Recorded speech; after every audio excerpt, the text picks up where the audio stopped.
Shalom, paz de Cristo a todos. Vamos continuar com a leitura do Evangelho de João. Amém, glória a Deus, aleluia. Me siga lá no canal do YouTube Eclésia Católica de Cristo, porque os vídeos ficam aqui, mas depois vão para lá, porque no YouTube, no Facebook os vídeos só podem permanecer um mês. Por enquanto, graças a Deus, nós estamos podendo deixar mais tempo lá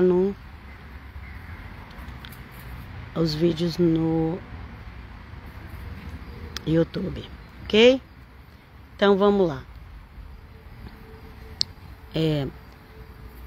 Que Deus ajude nós a entender a palavra do Senhor, em nome de Jesus, amém. Então aqui vem escrito assim: João Apóstolo de Cristo. Vem escrito assim, o primeiro versículo. Nós tivemos o capítulo 1, que é um versículo grande. E nós tínhamos o capítulo 1, que era um versículo bem grande, né? E a gente tem o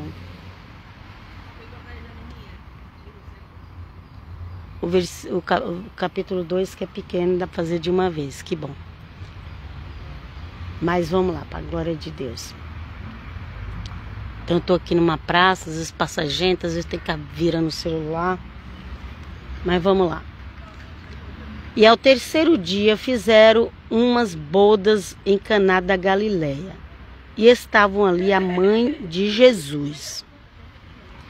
E foi também convidado Jesus e os seus discípulos para as bodas. Aleluia.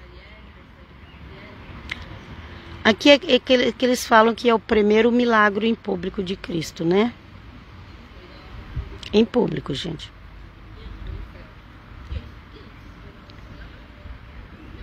A própria mãe dele já sabia que ele fazia milagre, ok? Então vamos lá. Então, ao terceiro dia fizeram-se umas bodas em Caná da Galileia e estava ali a mãe de Jesus. E também convidado Jesus e os seus discípulos para as bodas. Chamou a Maria e falou: traz seus filhos e os seguidores dele. Eles nem sabiam direito ainda se o Senhor Jesus era o Messias, ou acreditaram que o Senhor Jesus era só um profeta. Mas vamos lá. E faltando vinho, a mãe de Jesus lhe disse: não tem vinho. A Maria, a mãe do Senhor Jesus, ela já sabia que o Senhor Jesus resolvia as coisas difíceis, né? Mas a população ali ainda nem sabia direito quem era o Senhor Jesus.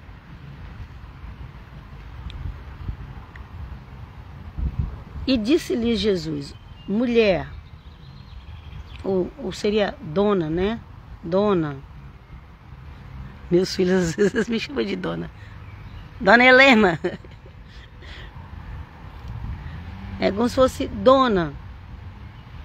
Porque dona na língua que vem do latim é mulher dona. Eu acredito aqui que a tradução melhor ficaria para dona, mas ok, vamos lá. Aqui está escrito mulher.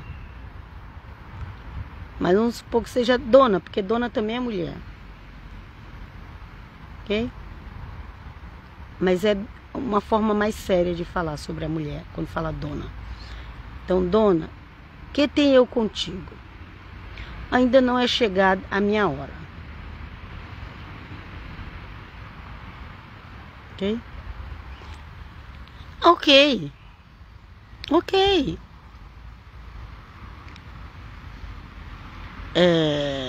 Não tem vinho. Mas eu não faço o que você me manda, mãe. Tipo assim, vamos supor, tô pondo minhas palavras, gente. Mãe, eu não faço o que você manda. Eu faço o que meu pai me manda. E ainda não chegou a hora. Ok? Não tinha chegado a hora ainda dele fazer um milagre em público. Porque a mãe já sabia que ele fazia milagre. Senão ela não ia falar isso com ele. Sua mãe disse ao servente: fazei tudo quanto ele vos disser. Então ela já conhecia tanto o filho que ela deu até a instrução aos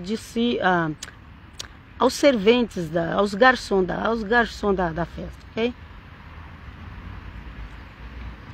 E estavam ali postas 6 talhas de pedras para as purificações dos judeus. Porque lembra que eles tinham que lavar a mão ritualmente? Eles pegavam uma caneca, até hoje é assim, enchia de água e despejava nos braços de uma forma ritual, aonde também eles faz uma reza, ok? Então tava ali aquelas talhas cheias de água. A festa tinha bastante gente, então tinha que ter ali as 6 talhas. Devia ser tipo um pote grande de pedra para os purificadores para as purificações dos judeus, e em cada uma cabiam 2 ou 3 almudes, que deu no mesmo, que a gente não sabe o que é almudes, né? Mas vamos lá. Disse-lhes Jesus: enchei de água essas talhas. E encheram-nas até em cima. É como se fossem uns baldes grandes. Ok? E disseram-lhes: tirai agora e levai ao mestre Sala, ao chefe ali dos garçons. O mestre Sala é o chefe dos garçons, ok? E levaram. E logo que o mestre Sala provou a água feita vinho, não sabendo de onde viera, não sabia, o mestre não sabia, os outros sabiam, mas o chefe não sabia. Não sabendo de onde viera, se bem que o sabiam os serventes. Olha, os outros, os garçons sabiam, mas o chefe dos garçons não sabia de onde aquele vinho tinha vindo. Se bem sabia o servente que tinha tirado a água, e tinha obedecido ali o que o Senhor Jesus falou para fazer, ok? Chamou o mestre, aí o chefe dos garçons ali, o organizador da festa, que sempre tem, né? Festa chique, tem lá o organizador da festa. O encarregado ali, o chefe. E chamou, e aí o chefe ali da festa chamou o noivo, o esposo, o noivo. Né? Aqui está escrito esposo, mas serve também para noivo.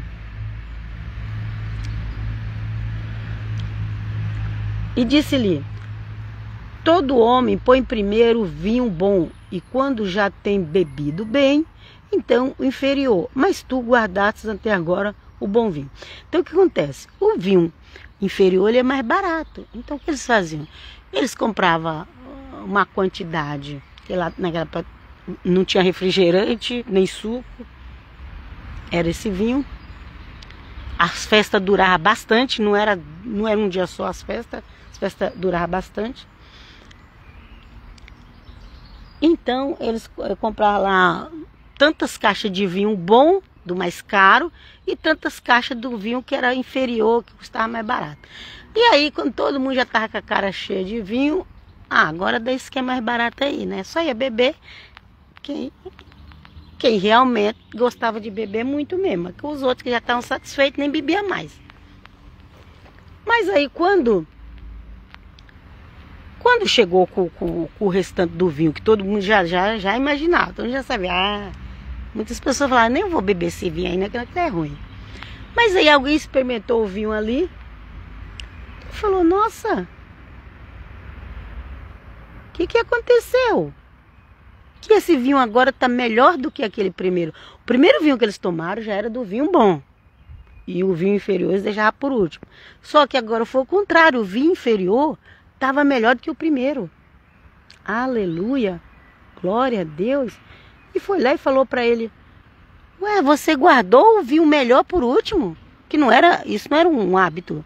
O hábito era o contrário. E veio conversar com o noivo. Nem o chefe da festa não sabia, da organização da festa não sabia. Por que que agora que o vinho melhor apareceu? Ok? Aqui, ó. Disse-lhe: todo homem põe primeiro o vinho bom, e quando já tem bebido bem, então inferior, mas tu guardastes até agora o bom vinho. Jesus principiou assim os seus sinais em Caná da Galileia e manifestou a sua glória, e os seus discípulos creram nele. Então, foi o primeiro milagre em público, se bem que a mãe já sabia que ele podia fazer. Foi o primeiro milagre em público. Aí os discípulos também viram. E Galileia, a Galileia ali começa, né? O ministério do Senhor Jesus começa na Galileia. Aleluia.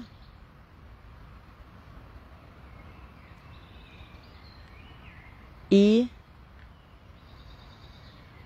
quando ele ressuscita, ele marca encontro também com os discípulos na Galileia. Então a Galileia ela foi muito importante para o ministério do Senhor Jesus. A maior parte do tempo o Senhor Jesus passou na Galileia. E ali a Galileia é chamada Galileia dos Gentios, porque ali em volta do mar da Galileia tinha gente de todas as nações ao redor, de povos de todo. Então o Senhor Jesus ali pregou para vários tipos de pessoas que não eram judias. Aleluia, glória a Deus. Então vamos lá. Então aqui fala que ali o Senhor Jesus fez o primeiro milagre e continuando aqui, depois disto desceu a Cafarnaum. Cafarnaum também era perto da Galileia. Ele, sua mãe e seus irmãos. Então ele saiu do Caná, que era um bairro, e foi para outro bairro que é o Cafarnaum. Depois disso desceu, ele, sua mãe e seus irmãos e seus discípulos. Mães, irmãos, discípulos, ok? Mais uma vez fala que Jesus tinha irmãos. E ficaram ali não muitos dias. E estavam próximos à Páscoa dos judeus. E Jesus subiu a Jerusalém. Agora imagina, tô aqui pensando na minha cabeça, né? Imagina se inventar essa mentira. Nem tô dizendo que inventou, gente, mas imagina se inventar essa mentira que Maria não tinha filhos. Porque a Bíblia fala que Jesus tinha irmãos, mas vamos continuar, ok? E estavam próximos à Páscoa dos judeus e Jesus subiu a Jerusalém. Então depois disso Jesus foi para a festa da Páscoa. Era ali no primeiro ano do ministério do Senhor Jesus. Provavelmente o Senhor Jesus teve pelo menos 3 Páscoas para ir. Teve essa que foi a primeira, quando ele começou o ministério. Depois deve ter tido outra Páscoa e foi a última Páscoa que ele morreu, né? Que mataram ele. Então ia-se a Páscoa em Jerusalém e o Senhor Jesus foi para lá. O Senhor Jesus estava nas festas. Aleluia. Mas ele estava ali fazendo a obra do Pai. Onde ele ia, ele ia fazer a obra do Pai, ok? E achou no templo os que vendiam bois e ovelhas, e pombos, e os cambiadores assentados. Cambiadores é quem troca a moeda, ok? Aqui, ó, cada evangelho, porque os acontecimentos não estão na ordem cronológica do evangelho. Então vai ter, o evangelho de Mateus se preocupa mais com a ordem cronológica, eu creio que sim, né? Mas João, por exemplo, João não estava preocupado com ordem cronológica. Marcos, você já vai ver que já não tem muita ordem cronológica dos acontecimentos. E João também. João não estava preocupado com ordem cronológica. Aqui já no 2º capítulo já fala que o Senhor Jesus teve a festa e que o Senhor Jesus foi lá no templo e achou no templo os que vendiam as ovelhas, os pombos e os trocadores de moeda, eles estavam lá sentados, E tendo feito o arrozague, que é o chicote, que fala do chicote, né? De corda, de cordéis, né? Lançou todos fora do templo, também os bois, as ovelhas, espalhou o dinheiro dos cambiadores e derrubou as mesas. Imagina, o Senhor Jesus ali com a força divina, claro que ele sozinho, como humano, ele não ia fazer aquilo sozinho como uma pessoa humana comum, mas ele ali com a força divina, ele conseguiu fazer tudo aquilo sozinho. Não vai dizer que os discípulos ajudou ele não, que os discípulos morriam de medo. O discípulo seguia ele, mas sempre ali, sempre atento, né?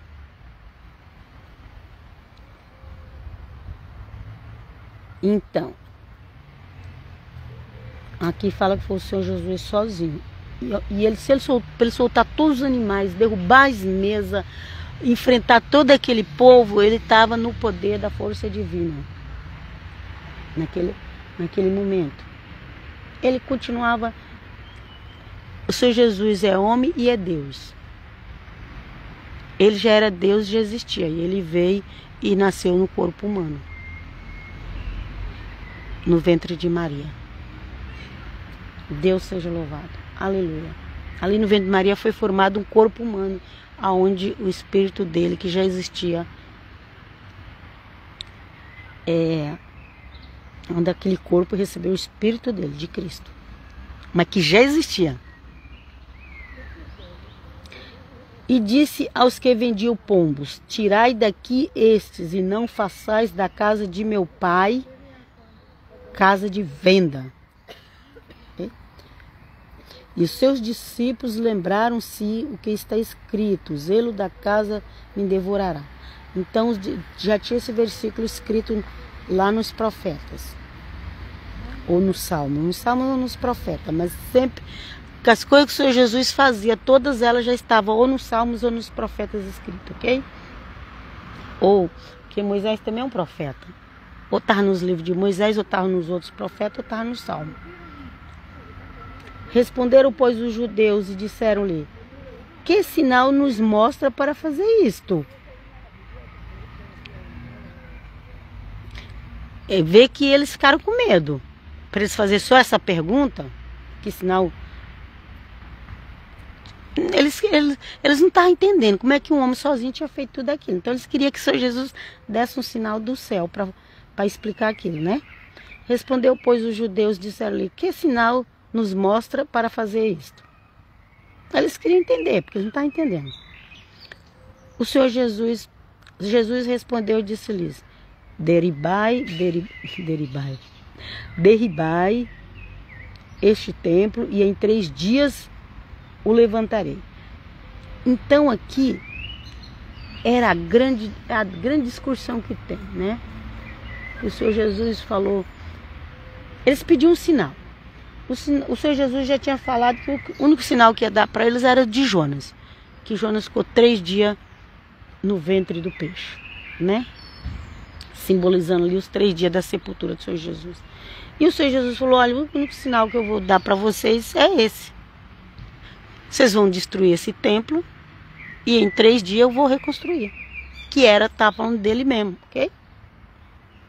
Disseram para os judeus. Aí os judeus já levou para o templo de alvenaria ali, de tijolo, de pedra, que tinha sido feito, ok? Porque assim, o Senhor Jesus fala uma coisa, as pessoas levam por outro lado. Até hoje é assim, muita gente é assim. Os judeus não entenderam a Bíblia direito, não entenderam a profecia direito, mas tem muitos cristãos, evangélicos, católicos ou outros que também não entendem a Bíblia direito, ok? Não entendem. O Senhor Jesus é a Bíblia falando. Okay? E aí o Senhor Jesus falando dele mesmo, e os outros disseram: ah, mas em 46 anos foi edificado este templo, e tu levantarás em 3 dias. E aí tem uma história aí entre os judeus que o Messias que vir, que não é Jesus de Nazaré que eles esperam, ok? Fique sabendo disso. Só os que querem Jesus de Nazaré. Os que não creem, eles não esperam Jesus de Nazaré. E tem Entre eles lá, tem nos Talmudes deles, que o Messias tem que levantar o templo em 3 dias. Mas o Messias já veio e já levantou o templo em 3 dias, que foi seu próprio corpo, ok? Então vamos lá. Então eles falaram, demorou 40 anos para ser construído, e você vai levantar em 3 dias. E aqui o versículo 21 fala, mas ele falava do templo do seu corpo. Porque o nosso corpo é um templo. Nosso corpo é um templo que nós vamos colocar ou o Espírito de Deus dentro dele, ou as pessoas que não têm o Espírito de Deus, o Espírito das trevas entra. Então por isso nós temos que estar sempre com o Espírito de Deus e expulsar o Espírito das trevas, em nome de Jesus. Quando, pois, ressuscitou dentre os mortos, seus discípulos lembraram. Lá só depois que o Senhor Jesus morre, que os discípulos foram lembrar. Depois que o Senhor Jesus morreu, ressuscitou, que os discípulos foram entender o que o Senhor Jesus tinha falado ali. Olha só. E aqueles que não acreditaram até hoje não entendem. Quando, pois, ressuscitou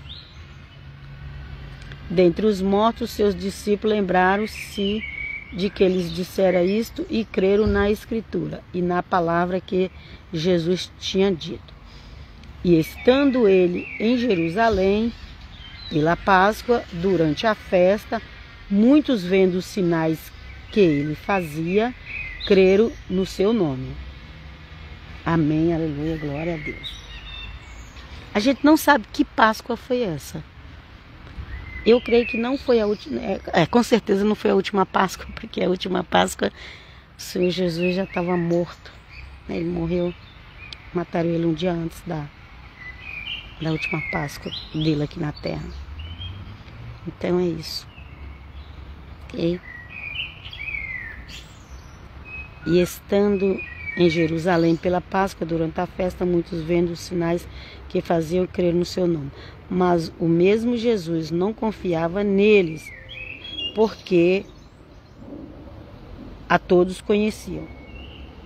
Mesmo aqueles que diziam que acreditavam no Senhor Jesus, o Senhor Jesus ficava esperto com eles, ok? Não confiava muito não, porque tinha muito... Até hoje, tem um monte de crente que é só da boca para fora. Fica atento, fica esperto. Não vai acreditando em tudo que pessoa que vem dizendo que é evangélico, que é cristão, que é... Não é assim. O Senhor Jesus conhecia. O que eu falo é que muitos creram nele, mas que o Senhor Jesus não confiava neles, porque o Senhor Jesus conhecia o coração deles, né? E não necessitava de que alguém testificasse do homem, porque ele bem sabia o que havia no homem. Então o Senhor Jesus sabe que é crente, que não é. E nós não podemos confiar em todo mundo. E com o Espírito do Senhor, a gente vai perceber quando a pessoa realmente crê, quando ela não crê. A gente vai perceber quando ela realmente tem o Espírito de Deus. Quando ela não tem, ela pode estar na igreja, ela pode estar pregando, ela pode... A gente percebe quando a pessoa não tem o Espírito do Senhor. Ok? Quem tem o Espírito do Senhor tem amor por Jesus. Tem amor por o Senhor Jesus. Tem gente que parece que ela prega por obrigação e ainda ela faz a doutrina da cabeça dela. Tem gente que não prega a Bíblia. Tem gente que não prega o Evangelho. Tem pessoas que você pode dizer que é messiânico, nazareno, evangélico, protestante, católico, romano. Pode dizer tudo isso, gente, mas tem gente que não é convertido e a gente percebe. Quem tem o Espírito do Senhor percebe. E que o Eterno Deus nos cubra com o sangue dele, ajudando que essas pessoas ao nosso redor se convertam a Cristo. Em nome do Pai, do Filho e do Espírito Santo. Que as pessoas que estejam ao redor de vocês se convertam a Cristo. E que vocês também sejam convertidos. Que eu, cada dia, quero me converter mais ao meu amado Jesus. No nome dele. Tenha todos um dia, uma noite em paz. E se inscreva lá no canal Eclésia Católica de Cristo no YouTube. Pai Shalom. Tem na página Facebook também. Pai Shalom.